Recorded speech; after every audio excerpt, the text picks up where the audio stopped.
I'm very pleased to welcome here at the first green debate in Davos. Green, in our context, will be based on the definition of green growth as defined by the OECD. A debate is not a one-way communication, so it is really a two-way communication where we also want your participation as an audience. We take the SDGs as they were laid down by the United Nations or decided by the United Nations as the guideline for our discussion, and we come back to that extensively. My name is Jerry van der Sluis. I'm the CEO of Business Creation. Business Creation is a redevelopment company.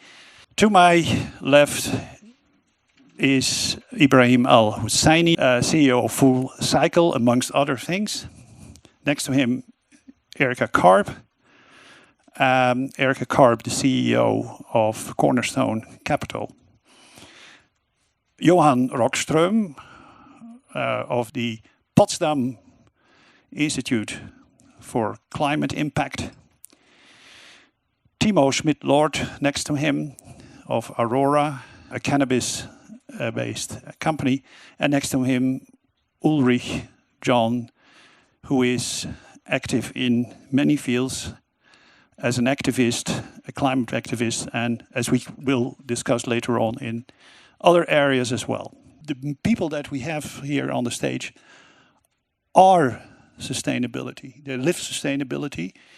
They not only believe in it or say that they believe in it, they are bringing by solutions for the problems as they are defined in the SDGs. Ibrahim, how did you actually come to doing what you're doing today? And explain us what you're exactly doing and what your vision is, what you want to achieve with it, and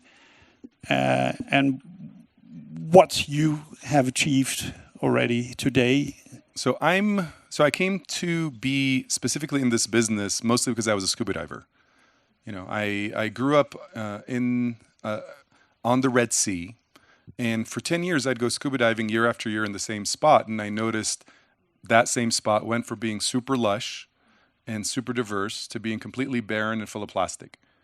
And I remember, I was like this eager young entrepreneur, I was doing well, and I left that day thinking, well, I am driven by the freedom that material wealth creates so I can enjoy this beautiful, miraculous planet. So if this is what it's going to end up looking like, then what's the point of what I'm doing? And that seed grew into what became my business, our business. Some other partners of mine are here, called Full Cycle.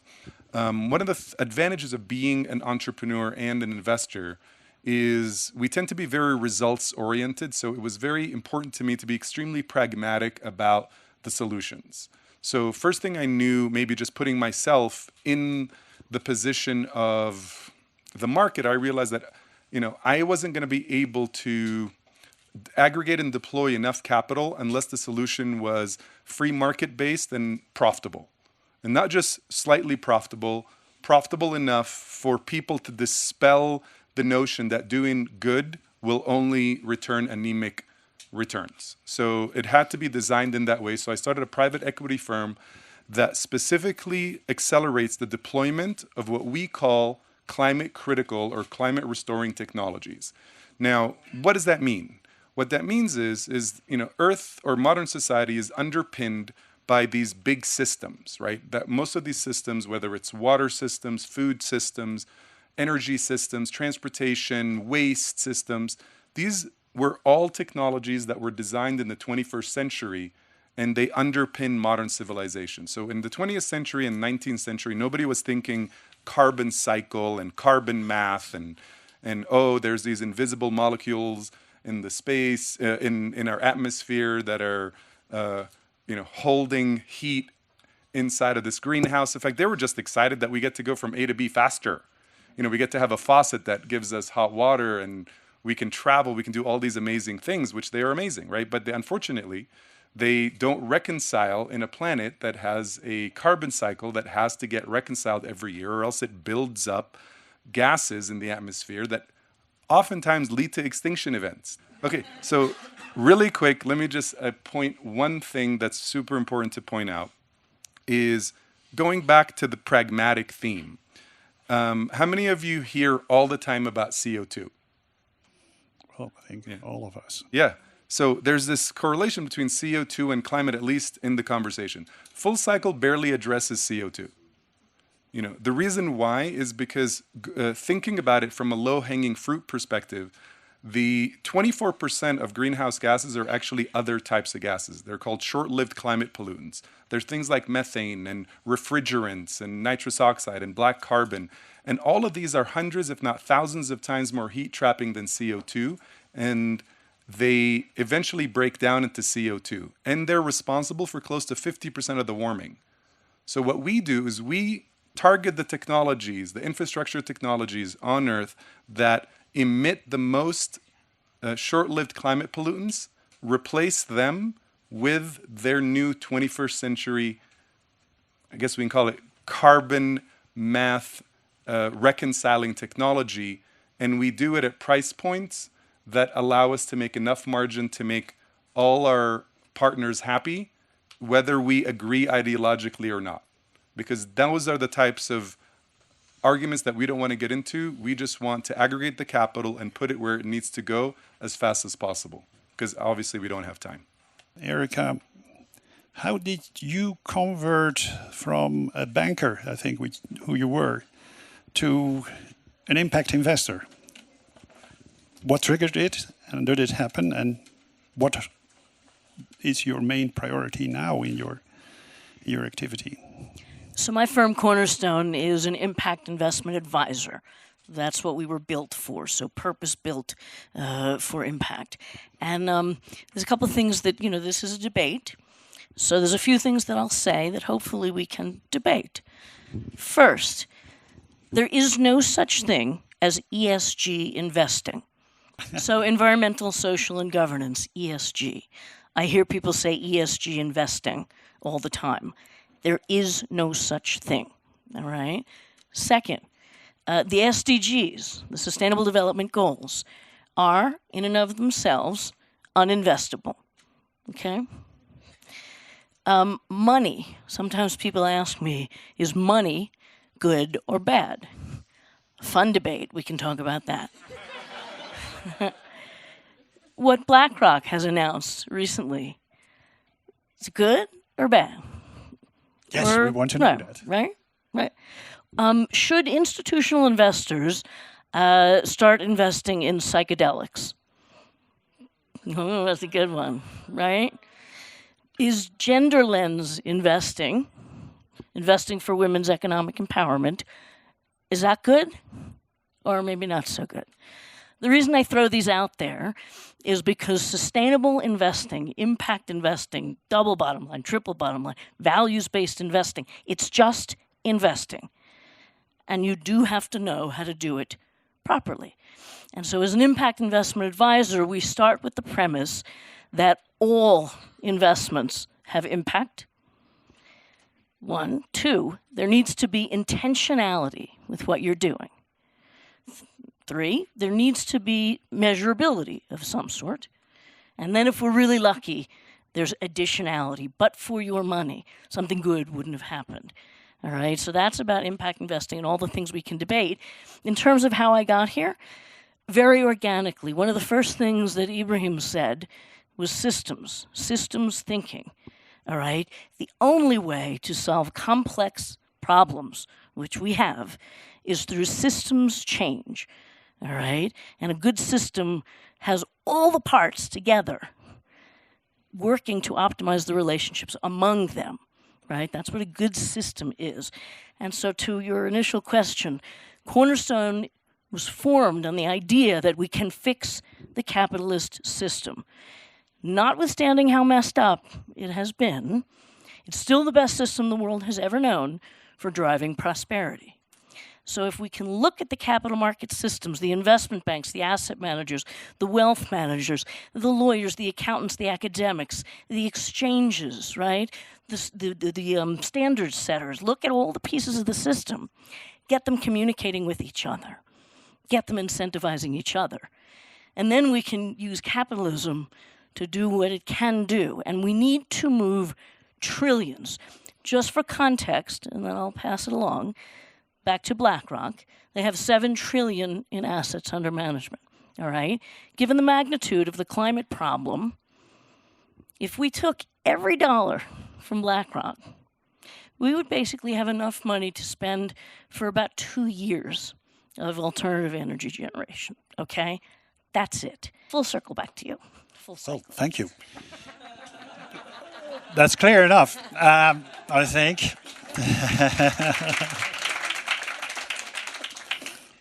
Is this sort of activity that you're talking about, this investment, this impact investment, the nature that you would advise, is it similar in terms of returns? Because you quite often hear that there are fears among the BlackRocks and the likes that this is probably not the case. What is your opinion on that? 2 words? Yes. Sacrifice nothing. Mm-hmm. Okay? That's clear.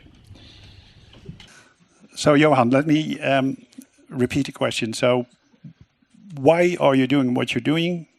What is it that you're doing? What is your major concern that you want to convey to us?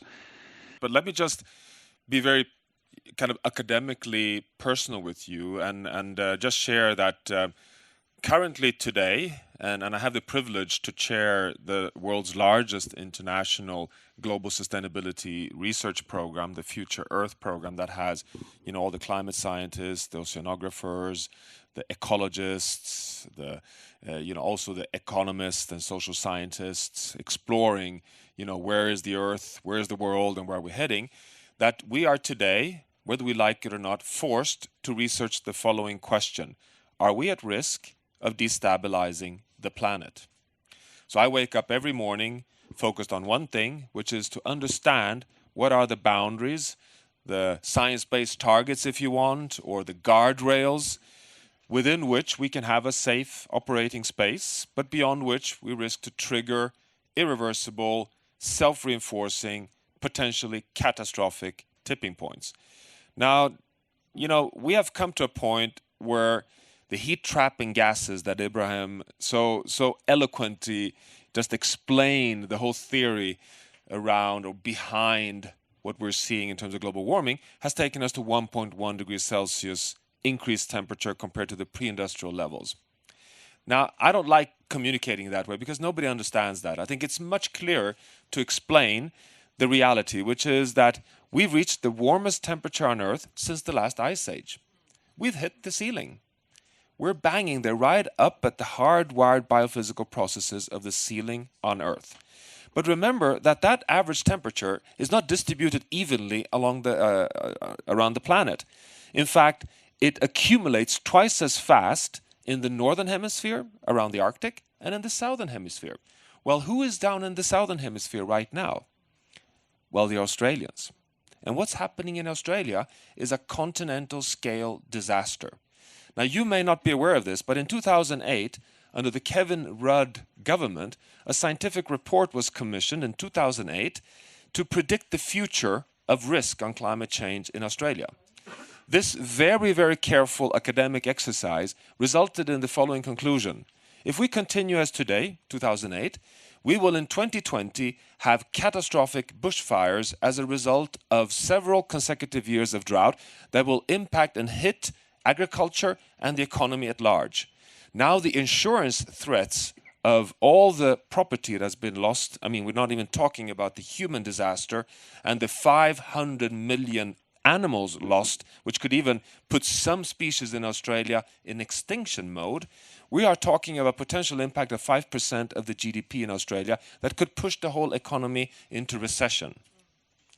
This is debated in the capital, Canberra. Canberra will probably be the world's first zero-carbon capital in the world. In this capital sits a prime minister who's a climate skeptic. Is he still, do you believe? Well, at least a few hours ago he was, but things can move very fast when social tipping points hit, just like biophysical ones. It's just to show that And this is, for us who's sitting in Davos here, we should recognize that that is the 2 degrees Celsius world, because that is 1 degree more than we have on average. This is where we're heading. We're moving along a pathway that will take us to 3.5 degrees Celsius by the end of this century. Talking about geology and paleoclimatology, when were we last time at 3.5? Well, 3.5 degrees, as far as we know from all the paleoclimatic data that comes from ice core and from tree rings, that was roughly 4 million years ago. Now, 4 million years ago is, by the way, beyond the point. 3 million years ago, we call that the Pleistocene. Pleistocene is the era when we've had a planet that has looked roughly as today. So we are pushing ourselves in a blink of geological time outside of anything that even can be called a recognizable planet. Now, the latest science that was published in Nature in the end of November 2019 shows that we are already seeing 9 of the known 15 big tipping points on the planet are starting to shake. One of them is, for example, the West Antarctic ice shelf that probably has crossed already, meaning that we have up to 2 meters sea level rise irreversibly just sliding down into the ocean in the Thwaites glaciers. Very few talk about this at 1.1 degrees Celsius. Another one is the Amazon rainforest, where the world-leading climate scientist Carlos Nobres just recently pronounced that we are very, very close to a tipping point. The third one, just to share with you, which is really important, which is very close where we are right now, which is in the Arctic. The Arctic is melting so fast that we're very likely to have no more summer sea ice in just 30 years' time. But the really drama here is that the rapid melting of the Arctic sea ice is impacting on the jet stream. And the jet stream is the high atmosphere wind systems that regulates weather systems in the northern hemisphere. And we can today show correlations between the massive impacts on food markets and when Russia and the US was hit by heat waves and the forest fires and heat waves in Europe in 2018 due to this jet stream meandering. And so this is, for the first time, we have to, I think we in the room here, at least I'm a Swede, I have to start recognizing that, climate change is not hitting somewhere else. We're all in the same boat, and it's hitting very fast in every corner of the planet. So if you ask why I've come to this point, well, it is I'm simply driven by the focus on the planet. Now, I just want to, because it's a green debate, and I don't want to be doomy and gloomy either, just to share with you that the scientific conclusion is also quite hopeful, because of all the drama I just shared with you, we also need to remind everyone that the window is still open to avoid, for us pushing ourselves beyond that tipping point that could take us to irreversible change. The planet is warning us, and we should take those warnings very seriously, and we now have 10 years. We're entering the decisive decade when we need to cut emissions by half, and then we can cut by half the next decade, and then reach a net zero world economy by 2050. That can actually deviate ourselves away from moving towards an unmanageable future. And we have the technologies, and we know it's possible to succeed. So I would challenge, now that it is a debate, just to close, to say, why do we call it green debate? To begin with, I don't think it's green at all. Because as soon as we talk green, it is perceived wrongly as if it's like the environmental side of some much, much bigger palette in society. In fact, we've come to a point where that is finished. Everything must now be sustainable. So it's not green or brown or black, it is our future. So we could potentially consider dropping green. Is it a debate? I don't know if it's a debate. I mean, why would we debate whether we want to save our future and have a home to live on? I mean, we could move to another planet. We can, of course, debate that. But I mean, it's a question of whether it is really a green debate or whether it is a discussion of how we accelerate and scale our future on Earth. And I'm very willing to have that conversation. I think there are a lot of fairy tales underway in sustainability. People are hooked up to the same stories for decades. And nowadays we see also in Davos that everything is going to be green. Therefore, I agree, green is maybe not the word we should go for. Maybe purpose is the word that apply better. And I love the idea that businesses should not be based on just reduced sustainability. That's still unsustainable. Just reducing the unsustainability of the past is not bringing sustainability for the future. I love the idea to say, what's the purpose? Why are we doing it after all? What is the purpose of the business we are running? And only if you have a clear answer to that, a human need-based purpose that is actually applied in a earth-friendly way. That to me is a business that is sustainable. So a perfect playground also for applying sustainable missions. And to me, sustainability is also partnership with your ecosystem in which you operate.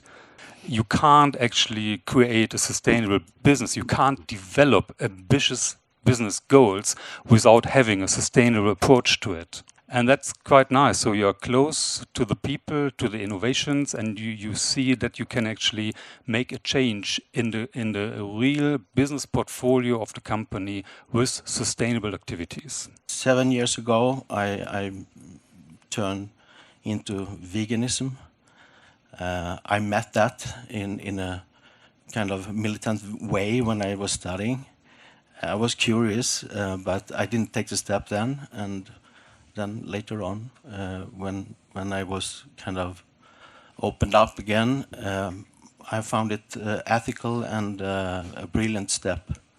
And using that knowledge and combining the knowledge from traditional business, I want to improve the product. And I'm now in real estate since 25 years, hospitality, combining that and bringing our business into a more sustainable, more attractive direction. Right. Basically. And yeah, so I believe in full next generation of plant-based eating, and I also want to address to start, it's perfect, the conscient luxury segment.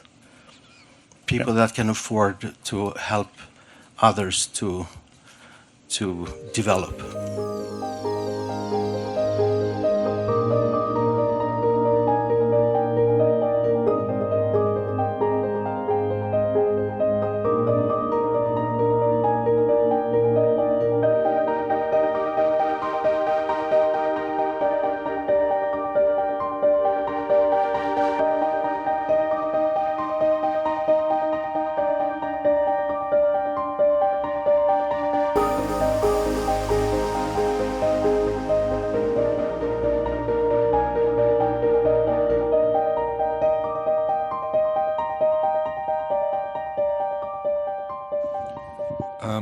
So what I was referring to during our conversation is something that I and other people call incrementalism. You know, unfortunately, we're past the point of incrementalism. And there's so many brands out there that are, labeling themselves as green and conscious. And first thing we should all understand is that 90% of all the emissions come down the supply chain or up the supply chain, whatever. It's basically not from the brand itself. The brand itself is responsible for about 5 to 10% of it. So pushing it off onto the supply chain and saying, look, we're doing the right thing, this is all marketing. And, this notion of doing less harm is fine, we'll take it, but it's not enough. So it's important, if we're going to sit here and we're going to have a green discussion, a responsible discussion, whatever we want to call this gathering, we should be ambassadors for what we want, not hooked into the marketing of what they want us to subscribe to. So, fine, thank you for doing whatever it is that you did, but it's too late. Like, it's too late for, all of these small incremental steps, and it's definitely too late for a lot of greenwashing. So this is what I was referring to. Regarding government, we can all speak about that because government can play the biggest role in this equation. Once we put a price on carbon, everything starts coming into balance. Because the reason why products cost what they cost is because the externalities of producing anything gets pushed off onto the commons. It's like, hey, you know what? Maybe a little pollution in the water, a little poison here, a little poison there. Come on, government. It's costing me a lot to clean this thing. Give me some breaks. Here, I'll give you a donation to your campaign. give me a little break. It's fine. Human beings can sustain this level of poison. Don't worry about it.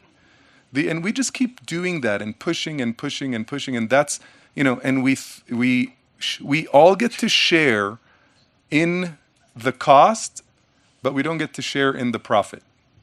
So those days have to be gone, right? Like since we all breathe the same air, we all drink the same water, we're all connected, we live in a closed sphere, those days of pushing the externalities onto the commons have to end. So how do you do that? You put a price on carbon, and I'm sure other even smarter ideas, but this is the one that gets floated around. So that'll increase the price of everything. So what do we do about that? Well, we make that fee or that tax or whatever we decide to do neutral, meaning that we take the price of it and give it back to the lower socioeconomic classes in the form of some sort of tax rebate, so their life gets a little subsidized by the fact that things cost what they should have cost in the first place. Now, and I think you mentioned that the socioeconomic upper classes should take more of the burden by doing the right thing. Like, yes, remember, Teslas cost a lot of money.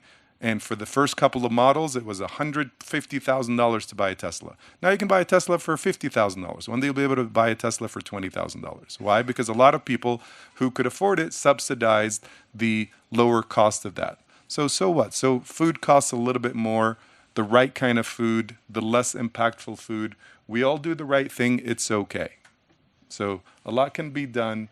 Incrementalism, too late, spread the word. Yeah, I'm going to stick with the business and the investment world first. That's but your world. You need everything, but yeah, I'll stick with my world. First of all, I agree entirely with what Ibrahim is saying here. We didn't talk yet, you mentioned the SDGs. Yes. So, and I posed earlier, are they investable? And the answer is no, all right? So we have to have mechanisms that actually make the SDGs investable. But first we have to understand the system. And we have to understand the intersectionality and the complexity. So I'll give you an example. Well, if we take a company that says, okay, I'm going after SDG 5, right? Gender equity, that's gender equality. And so SDG 5 is what we're going to go for. And let's say that company totally focuses on SDG 5. They're going to fail unless they understand that if you want to support women in economic empowerment, you have to give them access to healthcare, access to education, access to capital, access to clean air, access to broadband. Access is what it's all about. Access is where all the SDGs come together. And then you can start to figure out how to do it as a company. Cornerstone has something called the Access Impact Framework, right? And so if you look at the SDGs and you use access as a single common denominator, we can say, okay, if we want to do one thing, what else do we have to do? And so you look by sector, by industry, by company, by asset manager, and you say, okay, where am I giving access to the world for one of these SDGs? And when it comes to impact investing, all right, we talked about intentionality and measurability and additionality, but it really does have to start with questions. Socrates, all the rabbis of the world, everything starts with the questions. No offense to any of you that sit on the boards of directors or trustees or investment committees of the world's pension funds, but that group doesn't need to ask questions because they already know everything, because they're kind of 50-plus-year-old white men who all come from finance, so they know everything. The bottom line is It's always about the questions, it's always about the systems, it's always about intentionality, and it's always more complex. When you lose patience and you get more and more alarmed about what's going on, you start a new system, right? So what I would say is with corporate boards, any boards, this is where impact investing, you must have active ownership. There must be engagements, so that's one of the things. Thank you. The most important reboot we need to make is to just throw incrementalism out, and we are in a transformative journey, number one. Incrementalism is that we simply change things linearly. Step by step. Small steps. And we've been actually very good at that, and we shouldn't underestimate the enormous progress we have done. Did you know we have over 500 international multi-level environmental agreements signed in the world? And these are kind of incremental steps that take us in the right direction, but it's eaten up by the negative forces, so we are still following an exponential journey of negative pressures. A transformative journey is going exponential. It is starting to go in non-linear towards, for example, decarbonizing the world economy in 30 years, which science says is necessary. The annual pace is 6% per year. That is roughly twice the pace of what we normally call a revolution. Revolutions is when you double things in one generation. That's a pace of 2 to 3% per year. The Green Revolution increased yield levels of roughly 2 to 3% per year. So we're talking big changes. But the key point was also systems thinking. And I just want to remind us that, when we burn fossil fuels and emit carbon dioxide, I hope you're aware of the fact that 50% of those emissions do not stay in the atmosphere causing global warming. They're taken up by nature. Half of them in the ocean and the other half on land. And on land it's particularly forest systems and biodiversity that provides this. This is the world's biggest free subsidy to the economy of all kinds. The planet is being our best friend. And the interesting thing is that over the last 50 years, the more we burn, the more nature is taking up. So that is resilience at play. It's biogeophysical processes that just helps us and tries to dampen and tries to avoid crossing tipping points. You know that this leads to ocean acidification, by the way, which is very damaging for the coral reefs that you were diving on, for example. But what I want to just remind you is that, and here comes the ditch point, did you know that we were very close of wrecking the planet roughly 30 years ago? Very close. So close, nobody even talks about it. And this was when we were destroying the stratospheric ozone layer, the protective ozone layer that protects us against cancer driving and for all species, humans and animals alike, making life conditions uninhabitable on the planet. And science identified very early, luckily, that we were seeing ozone hole emerging and that this was caused by chlorofluorocarbons, the freons, the CFCs that we used in air conditioning and in sprays. Now, we listened to science, business was ready to go, policies were signed. In 1987, the Montreal Protocol, it didn't talk about reducing, it talked forbidding. Just overnight transformation. So it just shows that we really need to understand the whole system, one, but we also need to hold hands. We need to have business, policy, and business together at every step. Because if it hadn't done that way in the 80s, we would have had a planet that would not have been, inhabitable as we have it today. And now we're rushing to the new tipping points. And we learned that the only way to save the climate system is not only to decarbonize all the energy systems and get rid of fossil fuels, in a transformative way, we also need to take care of all the carbon sinks in nature.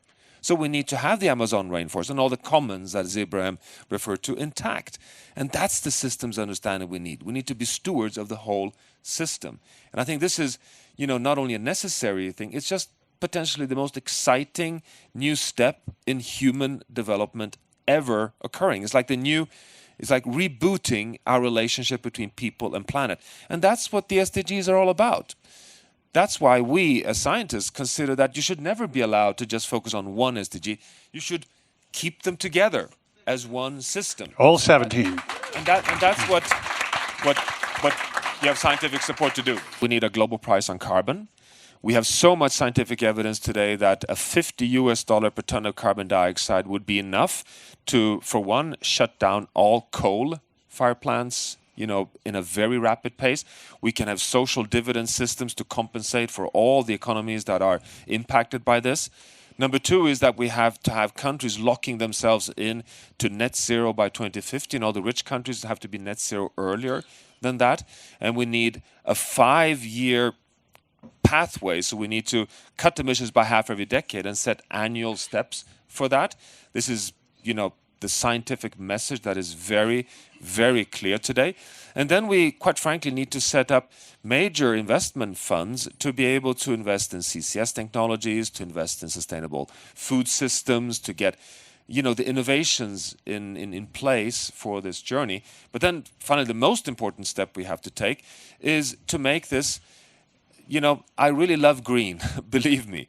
But I think we academics in particular, made a mistake of talking about the environment as an environmental issue. We now have to make this the most exciting pathway for prosperity. It is our pathway to succeed. This is not doom. This is about modernity.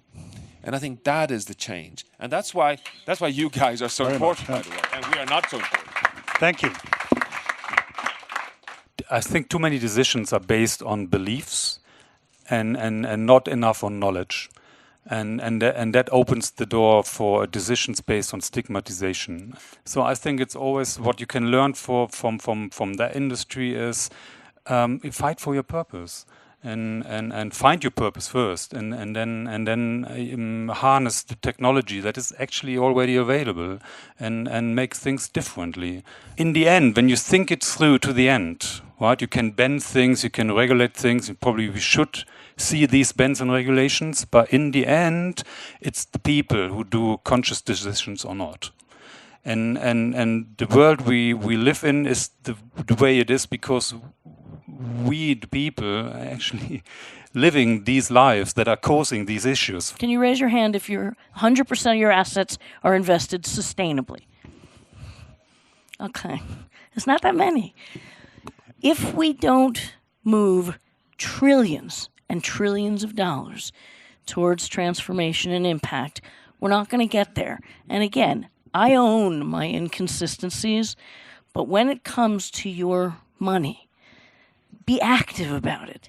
Think about what it's doing, because it's not that hard to transform your own wealth into impact, okay? So think hard about where your money is, okay? I agree with Erika. It's very, very important to not just greenwash. We need to bring huge amounts of money and invest them now in right segments. In my hospitality business, can attract huge amounts of money. Then I can buy the best strategic properties and implement my cautious content. Yep. And that's what I'm doing. So please give me a blind poll, and I'll help you. You learn in like university, school, to use your brain, and you forget the heart. And I think we should visualize and put up our goals using the heart and the brain to achieve them. I believe in full transparency, to share knowledge, building communities, open up, using every little field of wisdom. Ulrich shared with me that he has learned from the indigenous communities, from First Nations, and I personally think that's particularly amazing, because in our industry, on Wall Street, there's two things that they're in deficit, and one is respect, and another is humility. And there's a term that I can't remember. I think it's Cherokee, but it relates to the fact they don't use the word teacher or mentor, but the term is the one that was there with you when you became enlightened. For me, I can worry about what other people are doing, or I can just focus on doing everything that I can in the areas that I can. And that's really where my attention is. It's like, if you want to play this game, if you want to have this thought, there's too little time to manage these levels of narrative and actions and conversations. I love this notion of just building something new in parallel with the old, such that the old just expires. Like one day it wakes up and it's like, what just happened? Happens all the time. It happens all the time. I look at the transition from a high carbon to a low carbon economy as the biggest investment opportunity in human history. So as far as I'm concerned, I'm going to keep sprinting in that direction. I'm going to keep aggregating capital in that direction. I'm going to keep building wealth for me and my partners and everybody there. And, you know, the landfills will start closing all over the world. You know, farm stock will start shrinking. Agricultural practices will start changing. So the economics of the market will start expiring old ways of doing business. We just need trillions as fast as possible to do it. This has so strong ethical dimensions. You know, this means that on all frontiers, we've come to a point where we have to recognize that we now, as citizens on Earth, need to share the remaining space in an equitable way. And that goes from carbon to nitrogen to phosphorus to water to nature. And we're not there yet, but that is part of the new story. It's part of the new commons. And, you know, that is like the next debate we need, because we're not there yet, but that is a fundamental part of the right of all human beings to have a part of a living planet. After hearing the fantastic panel debate and listening to all these innovative things, I don't know what to say. I can only talk about my personal journey through what is green for me. When I was growing up in India a long time back, you know, we were told not to waste food because India was not self-sufficient in food. Everything was getting recycled.